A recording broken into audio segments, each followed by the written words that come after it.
Budget ಆಗುತ್ತೆ, ಇದು budget ಆದ್ಮೇಲೆ ಪ್ರಧಾನಮಂತ್ರಿಗಳು ಮಾತಾಡ್ಬಿಡ್ತಾರೆ, ಬೇರೆ ಬೇರೆ ಸಂದರ್ಭಗಳು ಅವ್ರು ಮಾತಾಡ್ತಾರೆ. ಇಂಥ ಸಂದರ್ಭದಲ್ಲಿ ಈಗ ಅಮೆರಿಕಕ್ಕೆ ನೀವು ಯಾಕೆ ಇಷ್ಟೊಂದು ಕಡಿಮೆ ಟ್ಯಾಕ್ಸ್ ನೀವು ಕೊಡ್ತಾ ಇದ್ದೀರಿ, ನಾವ್ಯಾಕೆ ಇಷ್ಟೊಂದು ಟ್ಯಾಕ್ಸ್ ಕಟ್ಟಬೇಕು, ಅವ್ರಿಗೆ 0%, ನಮಗೆ 18% ಎಲ್ಲ ಮಾಡ್ಕೊಂಡಿದ್ದೀರಲ್ಲ, ಇದು ಯಾಕೆ ಅಂತ ಒಂದು ಕ್ವಶನ್ ಬಂದಾಗ ಯಾರು ಆನ್ಸರ್ ಮಾಡಬೇಕು ಇದಕ್ಕೆ? ಆಯ್ತಪ್ಪ ಸದನದಲ್ಲೇ ನಿಂತ್ಕೊಂಡು ನೋಡ್ರೆ ಇಂತಿಂಥ ಕಾರಣ, ಬೇರೆ ದೇಶಕ್ಕೆ ಇಷ್ಟ ಹಾಕಿದ್ದಾರೆ, ನಮ್ಮ ದೇಶಕ್ಕೆ ಇಷ್ಟ ಆಗ್ತಿದ್ದಾರೆ, ಇದು ಬಿಟ್ಟರೆ ನನ್ನ ಬಳಿ ದಾರಿ ಇಲ್ಲ, ಇದಕ್ಕೂ ಅದ್ಯಾವುದೋ ಫೈಲ್ಸ್ ಅಂತ ಹೇಳ್ತಾ ಇದ್ದೀರಲ್ಲ, ಇದಕ್ಕೆ ನಾನು ರಾಜಿ ಆಗಿಲ್ಲ, ಇದನ್ನು ಮಾತಾಡಿಬಿಟ್ರೆ ಏನು ಮಹಾ ಹೋಗ್ಬಿಡ್ಬಹುದು ಅಂತ. ಒಂದು ಈ ಇದೇ ಸ್ಪೀಕರ್ ಅವ್ರಿಗೆ ಸಂಭವನೀಯ ದಾಳಿಗಳ ಬಗ್ಗೆ ಮೊದಲೇ ಸಾಕಷ್ಟು ಪೂರ್ವವಾಗಿ ಮಾಹಿತಿ ಇರುವುದು ನಿಜವಾದರೆ ಮಾರ್ಷಲ್ ವ್ಯವಸ್ಥೆ ನಮ್ಮಲ್ಲಿ ಬೇಕಾಗಿಲ್ಲ, ಮೊದಲೇ ಗೊತ್ತಿರುತ್ತಲ್ಲ, ನೋಡಿ ಮಾರ್ಷಲ್ಗಳ ನಿಮ್ದು ಯಾವ್ದು ಕೆಲಸ ಅವಶ್ಯಕತೆ ಇಲ್ಲ, ನನಗೆ ಈ ದಾಳಿಗಳು ನಡೆಯುವ ಸ್ಥಳ, ಯಾರ ಮೇಲೆ ನಡೆಯುತ್ತೆ, ವ್ಯಕ್ತಿ ಯಾರು ಮಾಡ್ತಾರೆ, ಇದು ಮೊದಲೇ ಮಾಹಿತಿ ಇದೆ, ಮಾರ್ಷಲ್ ನೀವು ಕೆಲಸಕ್ಕೆ ಬರಬೇಡಿ, ಇದ್ಮೇಲೆ ಹೋಗಲಿ ಅಂತ ಹೇಳ್ಬಿಡ್ಬೋದಾಗಿತ್ತಲ್ಲ ಬಿರ್ಲಾ ಅವರು. ಸರ್ ಯಾಕೆಂದರೆ ನಾನಾಗಲೇ ಹೇಳ್ದಂಗೆ ಲೀಡರ್ ಆಫ್ ಆಪೋಸಿಷನ್ಗೆ ಸ್ಕೈ ಇಸ್ ದ ಲಿಮಿಟ್ ಅಂತ ಮಾತಾಡೋದು ಅಂತ ಹೇಳುತ್ತೆ. ಈಗ ತಾವು ಈ ಒಂದು ಚರ್ಚೆನಲ್ಲಿ ತಾವೇ ಸಭಾಧ್ಯಕ್ಷರ ತರ ನಾವು 4 ಜನ ಕುಂತಿದ್ದೀವಿ, ಗೊತ್ತಾಗುತ್ತೆ ತಮಗೆ ಯಾರು ಏನ್ ಮಾತಾಡ್ತಾರೆ, ಏನ್ ಇದಾಗುತ್ತೆ ಅಂತ ತಮ್ಗೆಲ್ಲಾನು ಮಾಹಿತಿ ಇರುತ್ತೆ ಸರ್ ಅಲ್ಲಿ. ನೀವು ಸರ್ವಸ್ವತಂತ್ರರು, ಯಾರಿಗೆ ಏನ್ ಪ್ರಶ್ನೆ ಕೇಳಬೇಕು ಎಲ್ಲರಿಗೂ ತಾವು ಮುಕ್ತವಾದ ಅವಕಾಶ ಕೊಡ್ತೀರಾ. ಅದೇ ರೀತಿನೇ ಅವ್ರು ಮುಕ್ತವಾದ ಅವಕಾಶ ಕೊಟ್ರು. ನೀವು ಸದನಕ್ಕೆ ಬರಬೇಡಿ ಅಂತ ಹೇಳಿದ್ದು ಪ್ರಶ್ನೆ, ಇದು ಅವಕಾಶ ಮಾತುಕತೆ ಅಲ್ಲ. ನಾನೊಂದು ಹೇಳಿದೇನು ಗೊತ್ತಾ ಸರ್, ಸಿಲೆಬಸ್ ಅಲ್ಲಿ ಇರೋದು LOP ಗೊತ್ತಿಲ್ಲ, ಔಟ್ ಆಫ್ ಸಿಲೆಬಸ್ ಗೊತ್ತಿಲ್ಲ, ನೀನ್ ಸಿಲೆಬಸ್ ಅಲ್ಲಿ ಇರೋದು ಮಾತಾಡಕ್ಕಾಗಲ್ಲ, ಔಟ್ ಆಫ್ ಸಿಲೆಬಸ್ ಮಾತಾಡಕ್ಕಾಗಲ್ಲ ಅಂದ್ರೆ ನಿನ್ನ ಹತ್ರ ಏನ್ ತರ ಚಿತ್ಕೊಂಡು ಸಾಯ್ಬೇಕು ಸರ್ ನಾವದಲ್ಲಿ. ನಾ ಹೇಳ್ತಾ ಇರುವಂತದ್ದು ಸರ್, ರಾಷ್ಟ್ರಪತಿಯ ಭಾಷಣದ ಮೇರೆಗೆ ನೀವು ಸರ್ಕಾರನ ಟೀಕಿಸಕ್ಕೆ ಒಂದ್ ನಿಮಿಷ ಎದು ಹೇಳೋ ಬದಲು ಮೋದಿನೇ ಹೇಳ್ಬಿಡ್ಬೇಕು, ಅಲ್ಲಪ್ಪ ನೀನ್ ಏನ್ ವಿಷಯ ಮಾತಾಡ್ತಿದ್ಯಾ ಅಂತ ಮೋದಿನೇ ಹೇಳ್ಬೇಕಾಗಿತ್ತಲ್ಲ ಅಂತ ಕೇಳ್ತಾರೆ. LOP ಹಾಕಿದ್ದಾರೆ ಸರ್, ಸರ್ಕಾರವನ್ನು ಟೀಕಿಸಕ್ಕೆ 1000 ಅವಕಾಶ ಐತೆ, 1000 ಅವಕಾಶ ಐತೆ, ನೀನ್ ನಿಂತ್ಕೊಂಡು ಮಾತಾಡಪ್ಪ. ನೀನು ನಾನ್ ನಿಂತ್ಕೊಂಡ್ರೆ ಭೂಕಂಪ, ಅದ್ರ ಒಂದು ಭಾಗ ನರವಣೆ ಪುಸ್ತಕ ಅಂತ, ಅದ್ರ ಒಂದು ಭಾಗ ನರವಣೆ ಪುಸ್ತಕ, ಚೈನಾ ಬಗ್ಗೆ ಸದ್ಯ ಗೊತ್ತಾಗಬೇಕು ನನಗೆ, ಗ್ಯಾಲ್ವನ್ ಕಣಿವೆ ರಹಸ್ಯ ಗೊತ್ತಾಗಬೇಕು ನನಗೆ, ಏನ್ ನಡೀತು ನರವಣೆ ಪುಸ್ತಕ ಬರ್ತಿದ್ದಾರೆ ಅಂತ ಅವ್ರು ಹೇಳ್ತಿರೋದು. ನಮ್ಮ ದೇಶದ ರಕ್ಷಣಾ ವ್ಯವಸ್ಥೆಯಲ್ಲಿ ಒಬ್ಬ ಯಾರಾದ್ರೂ ಹಿರಿಯರು ನಿವೃತ್ತರಾದ್ರೆ ಅದಕ್ಕೊಂದು ಕಾಲಮಿತಿ ಇರುತ್ತಲ್ಲ ಸರ್ ಅಲ್ಲಿ. ಈ ಕಾಲಮಿತಿನಲ್ಲಿ ತಮ್ಮ ಏನು ಅನುಭವ ತಾವು ಹಂಚ್ಕೋಬಹುದು. ಇದೊಂದೇ ಒಂದು ಪುಸ್ತಕಕ್ಕೆ ಮಾತ್ರ ಪರ್ಮಿಷನ್ ಸಿಕ್ತಿಲ್ಲ, ಇನ್ನೆಲ್ಲಾ ಪುಸ್ತಕಕ್ಕೂ ಪರ್ಮಿಷನ್ ಸಿಕ್ಕಿದೆ ಅಂದಾಗ ಇಲ್ಲಿ ಏನೋ ಸತ್ಯ ಇದೆ ಅಂತ ಭಾವಿಸ್ಬೇಕಾ ನಾವು, ಸುಳ್ಳಿದೆ ಅದಕ್ಕೆ ತಡಿತಾ ಇದ್ದಾರೆ ಅಂತ ನಾವು ಭಾವಿಸ್ಬೇಕಾ ಅಂತ ಸರ್. ಅವ್ರಲ್ಲಿ ಸದನದಲ್ಲಿ ಅಮಿತ್ ಶಾ ಅವ್ರು ಹೇಳಿದಂತದ್ದು ಪ್ರಕಟಿತನ ಅಪ್ರಕಟಿತನ, ಸಿಂಪಲ್, ಅನ್ಪಬ್ಲಿಷ್ಡ್ ಆಗಬೇಕಾದಾಗ where is the permission is given is ministry of defence. So ministry of defence ಆಗಿ ಇದು ಸುಮ್ಮ ಕಾಮನ್ ಸೆನ್ಸ್ ಸರ್ ಇದರಲ್ಲಿ. ಆ ತರದ್ದು ಅಲ್ಲಿ ಪರ್ಮಿಷನ್ಸ್ ಇದಿಲ್ದಿರ ಮಾಡಿದಾಗ ಇದನ್ನ ಉಲ್ಲೇಖ ಮಾಡಬೇಡಿ. ಅದು ಬಿಟ್ಟು ರಾಷ್ಟ್ರಪತಿಗಳ ಭಾಷಣದಲ್ಲಿ ನೀವೇನ್ ಬೇಕಾದ್ರೂ ಚರ್ಚೆ ಮಾಡಿ, ನೀವೇನ್ ಬೇಕಾದ್ರೂ ಮಾತಾಡಿ. ಇದೆಲ್ಲವನ್ನು ಬಿಟ್ಟು ರಾಷ್ಟ್ರಪತಿಗಳ ಭಾಷಣದ ಮೇಲೆ ವಂದನಾ ನಿರ್ಣಯದ ಮೇಲೆ ಪ್ರಧಾನಮಂತ್ರಿ ಮಾತಾಡಿ ಹೋಗಿದ್ರು ಸಮಸ್ಯೆ ಇರ್ಲಿಲ್ಲ ಅಲ್ವಾ?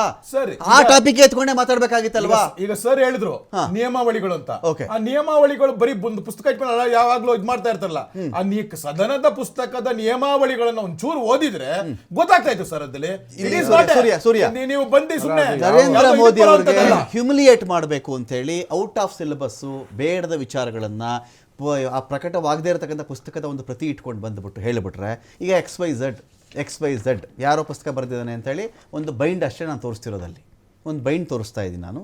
ಈ ಥರದ ಪುಸ್ತಕ ತೋರಿಸ್ಬಿಟ್ಟು ಸೂರ್ಯ ಮುಕುಂದರಾಜ್ ಹೀಗೆ, ಸೂರ್ಯ ಮುಕುಂದರಾಜ್ ಹಾಗೆ ಅಂತ ಹೇಳಿ ನಾನು ಹೇಳ್ಬಿಡ್ಬಹುದಾ? ಅಲ್ಲ, ಈಗ ವಿಚಾರ ಇರೋದು ಪಬ್ಲಿಷರ್ ಯಾರು, ಬರೆದಿರೋರು ಯಾರು, ಯಾವಾಗ ಬರೆದ್ರು, ಎಲ್ಲಿ ಸಿಕ್ತಿದೆ ಪುಸ್ತಕ.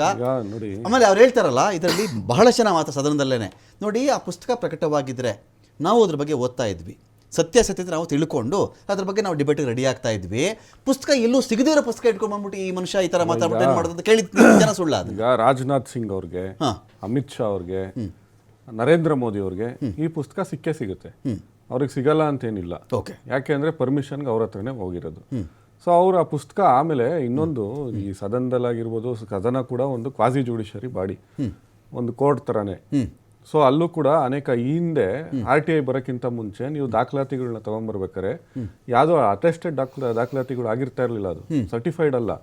ನಿಮ್ಗೆ ಆ ದಾಖಲಾತಿಗಳು ಇವಾಗ ಯಾವುದೋ ಸರ್ಕಾರದಲ್ಲಿ ನೀವು ಮಾಡ್ತಾ ಇರುವಂತ ಆದೇಶ ಆಗಿರ್ಬೋದು, ಅಥವಾ ತಗೊಂಡಿರುವಂತ ನಿರ್ಣಯ ಆಗಿರ್ಬೋದು, ಕೊಟ್ಟಿರುವಂತ ಟೆಂಡರ್ ಆಗಿರ್ಬೋದು, ಆ ದಾಖಲೆಗಳನ್ನ ಇನ್ನೊಬ್ರು ತಗೊಂಬಂದು ಕೊಡ್ತಾ ಇದ್ರು. ಮಾಧ್ಯಮಗಳಿಗೆ ಅದನ್ನ ಇನ್ನೊಬ್ರು ನಿಮ್ ಸೋರ್ಸ್ ಅಲ್ಲಿ ಕೊಡ್ತಾ ಇದ್ರು, ನೀವು ಅದನ್ನ ಪ್ರಕಟಣೆ ಮಾಡ್ತಾ ಇದ್ರಿ.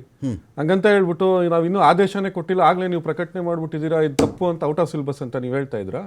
ಅವತ್ತು ರಾಜೀನಾಮೆ ಕೊಟ್ಟಿಲ್ವಾ ಎಷ್ಟೋ ಜನ? ಈಗ ತಾನೇ ಅನ್ವಯ್ ಸರ್ ಹೇಳಿದ್ರಲ್ಲ, ಯಾಕೆ ಸುಬ್ಬಯ್ಯ ಅವ್ರು ತಗೊಂಡ್ಬಂದು ಆ ಥರ ಇಡ್ತಾ ಇದ್ರು, ರಾಜೀನಾಮೆ ಕೊಟ್ಟಿದ್ದಾರೆ ಅಂತ. ಸೊ ನೀವು ಆ ದಾಖಲಾತಿಗಳ ಬಗ್ಗೆ ಯಾಕೆ ಅವತ್ತು ಯಾರು ಕ್ವಶನ್ ಮಾಡ್ತಾ ಇದ್ರ? ಇವತ್ತು ನಿಮ್ಗೆ ಒಂದು ಆತ್ಮಸಾಕ್ಷಿ ಇರಬೇಕು, ಈ ದೇಶವನ್ನ ಎದುರಿಸುವಂತ ಧೈರ್ಯ ಇರಬೇಕು. ಅದು ಎರಡೂ ಇಲ್ಲ ನಿಮ್ಗೆ. ನಿಮ್ಮಲ್ಲಿ ಭಯ ಇದೆ, ಉಳುಕಿದೆ. ಆ ಉಳುಕಿರೋದಕ್ಕೆ ಈ ತರ ಔಟ್ ಆಫ್ ಸಿಲೆಬಸ್ ಇದ್ರೊಳಗಡೆ ಇಲ್ಲ, ನೀವು ಬಿಸ್ನೆಸ್ ಸದನದ ಇದ್ರೊಳಗಡೆ ತಗೊಂಡ್ಬಂದಿಲ್ಲ.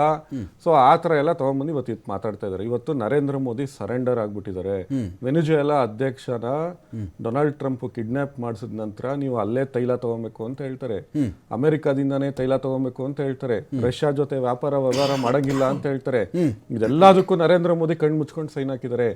ಯಾಕೆ? ಇದನ್ನ ಎಲ್ಲಿ ಉತ್ತರ ಕೊಡ್ಬೇಕು ಅವರು? ಸದನದಲ್ಲಿ ಹೇಳ್ಬೇಕಲ್ವಾ? ಬಜೆಟ್ ಮೇಲಿನ ಭಾಷಣ ಅಂದ್ರೆ ಇದು ಬಜೆಟ್ ಒಳಗಡೆ ಬರಲ್ವಾ? ಇದು ಔಟ್ ಆಫ್ ಸಿಲೆಬಸ್. ಅಮೆರಿಕ ಜೊತೆ ನೀವು ಟ್ರೇಡ್ ಮಾಡೋದು ಬಜೆಟ್ ಅಲ್ವಾ? ಅದು ಅಮೆರಿಕ ಕೊಟ್ಟಿರುವಂತ ಟ್ಯಾರಿಫ್ ನ ನೀವು ಕಣ್ಮುಚ್ಕೊಂಡು ಈ ವಿಚಾರ ಜಾಸ್ತಿ ಕೇಳಿದ್ರೆ ನರವಣೆ ಬುಕ್ ಬಗ್ಗೆ ಜಾಸ್ತಿ ಅಲ್ಲ. ನೀವು ನೆಕ್ಸ್ಟ್ ಮಾತಾಡಕ್ಕೆ ಬಿಡ್ತಾ ಇಲ್ವಲ್ಲ ನೀವು? ಇಲ್ಲೇ ಈಗ ಸದನದ ಒಬ್ಬ ಆಪೋಸಿಷನ್ ಪಾರ್ಟಿ ಲೀಡರ್ಗೆ ಎಲ್ಲ ವಿಚಾರವನ್ನು ಮಾತಾಡ್ಬೇಕು. ಆಯ್ತು, ನಿಮ್ಮ ಹತ್ರ ಟ್ಯೂಷನ್ ಕಳಿಸ್ತೀವಿ ಬಿಡ್ರಿ. ಆಯ್ತು, ನಿಮ್ಮ ಹತ್ರ ನರೇಂದ್ರ ಮೋದಿ ತರ ಟೆಲಿಪ್ರಾಂಪ್ಟರ್ ಇಟ್ಕೊಂಡು ರಾಹುಲ್ ಗಾಂಧಿ ಭಾಷಣ ಮಾಡಲ್ಲ. ಮಾಧ್ಯಮಗಳು ಮೈಕ್ ಇಡಿದ್ರೆ ನರೇಂದ್ರ ಮೋದಿ ಬೆಬ್ಬೆ ಬೆಬ್ಬೆ ಅಂತ ಓಡೋಬಿಡ್ತಾರಲ್ಲ, ಆ ತರ ಯಾವತ್ತು ರಾಹುಲ್ ಗಾಂಧಿ ಓಡೋಗಿಲ್ಲ. ಬೇವ್ತಾರೆ ಮಾತಾಡ್ಸಿ, ಒಂದು ಪ್ರೆಸ್ ಮೀಟ್ ಮಾಡಿಸ್ರಿ. ಪ್ರೆಸ್ ಮೀಟ್ ಮಾಡ್ಸಪ್ಪ ನೀವು. ಯೋಗ್ಯತೆ ಇಲ್ಲ. ಇವತ್ತವರೆಗೂ ಬರೀ ಇದು ಏನೋ ಸ್ಕ್ರಿಪ್ಟೆಡ್. ಮಾವಿನಕಾಯಿ ತಿನ್ನೋದ್ ಹೆಂಗೆ, ಟೀ ಹೆಂಗ್ ಮಾಡ್ತಿದ್ದೆ, ಮೋರಿಯಿಂದ ಹೆಂಗೆ ಗ್ಯಾಸ್ ಉತ್ಪತ್ತಿ ಮಾಡ್ತಿದ್ದೆ, ಬರೀ ಇಂಥ ಕಥೆಗಳೇ. ಯಾವ್ದಾದ್ರು ಒಂದೇ ಒಂದು ಅದು ನಿಮ್ದೇ ರೀ, ಅದು ನಿಮ್ದೇ. ನರೇಂದ್ರ ಮೋದಿ ಹೇಳಿರೋದ್ನೇ ರಾಹುಲ್ ಗಾಂಧಿ ಹೇಳಿದ್ದು. ತೋರಿಸ್ತಾ ನಿಮ್ಗೆ ನರೇಂದ್ರ ಮೋದಿ ಹೇಳಿರೋದು? ಅದೇ ನೋಡಿ, ಇದು ವಾಟ್ಸ್ಆಪ್ ಯೂನಿವರ್ಸಿಟಿ. ಯದುಕುಮಾರ್ ಸುಳ್ಳು ಹೇಳ್ತಾರೆ. ಅದನ್ನ ಹೇಳಿರೋದು ಯಾರು? ನರೇಂದ್ರ ಮೋದಿ. ವಿಜುವಲ್ ಇದೆ. ನರೇಂದ್ರ ಮೋದಿ ಆಲೂಗಡ್ಡೆಯಿಂದ ಚಿನ್ನ ತಯಾರಿಸ್ತೀನಿ ಅಂತ ಹೇಳಿರೋದು ನರೇಂದ್ರ ಮೋದಿ.